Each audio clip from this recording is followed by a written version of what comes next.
Well, good morning, everybody. My name is Lenard Koschwitz, and I run the Brussels office for a small non-profit called Allied for Startups. Thank you to the European Internet Forum and to MEP van Nistelrooy for having us here. I think that is a great topic, and looking forward to an interesting debate. Actually, I'm quite happy that Alberto made some comments that are giving good ground for discussions. I want to kick off with good news as well. So I agree, we're okay with startups. We're doing much better than a couple of years ago. There's more and more startups coming up and thriving in Europe. Actually, there's not only startups coming up, there's also more and more startup associations coming up, so associations that organize on a non-profit basis around startups and also raise the voice of startups vis-a-vis local and national authorities. Our role as Allied for Startups is to bundle those national associations and to create a link to European and global politics and government. So we really want to get the startups on the table and make sure they have a say when policy that affects startups is being drafted. And here is where I first would disagree with Alberto, that we're not okay in terms of startups when it comes to policy. Startups are not yet sufficiently represented when it comes to the policy debates, for example, here in the European Parliament. A great example for that was the General Data Protection Regulation, which clearly states in its recitals that the Commission and the European Data Protection Board are encouraged to ease the implementation or the transposition for small and medium companies. There is effectively a couple of curve-outs for SMEs, but they don't apply to startups. So we believe actually that there is still room for improvement on the policy representation side. Also, picking up on a second point that Alberto has made, we absolutely agree that it's simply not enough to focus only on startups, and that scale-ups really are those companies that create economic strong impact, jobs and growth. Two questions on this, two thoughts on this line would be, well, actually, from our perspective, we would believe the scale-up is still a startup in a different growth stage. But I'm happy to have this discussion.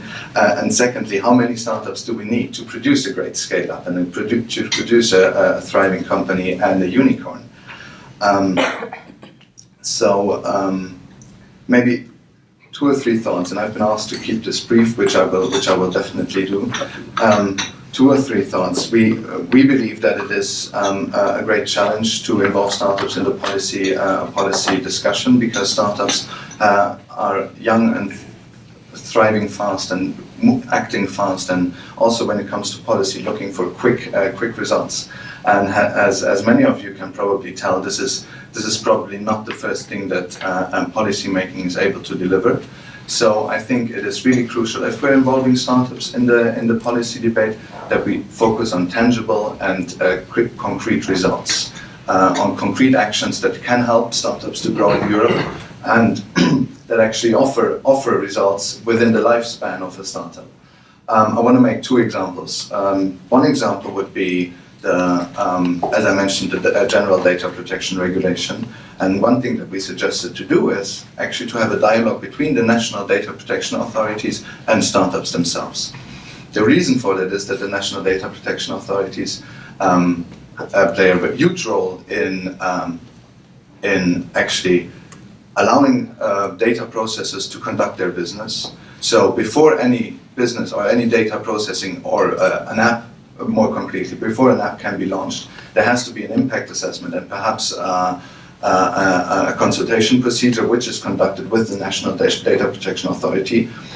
So our thinking is that the better these national authorities understand the business of startups and understand how startups and scale-ups process data, the better they can judge whether this processing is providing the necessary safeguards for the data subject or not.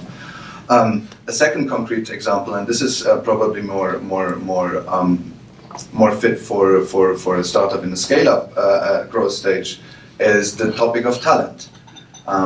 as Alberto rightfully mentioned, we not only need to grow these companies in Europe, we also want to retain them in Europe and make sure they keep substantial operations in Europe. And as the UK's scale-up report actually showed, the biggest challenge for scaling companies is not finance, but it's talent. So we think there's a potential for Europe to be the region in the world where it's the easiest for companies to attract and retain talent. And two concrete steps into that direction would be a European startup visa, which allows entrepreneurs to come to Europe more easily on a single fast-tracked scheme. And a second aspect that has been highlighted in the past several times, lately also by Spotify in Sweden, is the possibility to startups to give stock options as remuneration for their early employees. So I want to end up and quickly wrap up with one campaign that we are running at the moment, because as I said in the beginning, we believe that good things happen when entrepreneurs speak to to policymakers directly. At the moment we're running a campaign which is called 100 European Startups, where every day between May and October we present one European startup to policymakers. This runs on Twitter and on Facebook and on our website. Where we want to showcase some of the success stories and some of the good examples that actually come from Europe and that could hopefully ease policymakers their work here in Brussels. And as I said, good thing happens when policymakers speak directly with entrepreneurs. I think it's, we'll be happy to pass on to the next speaker. Absolutely.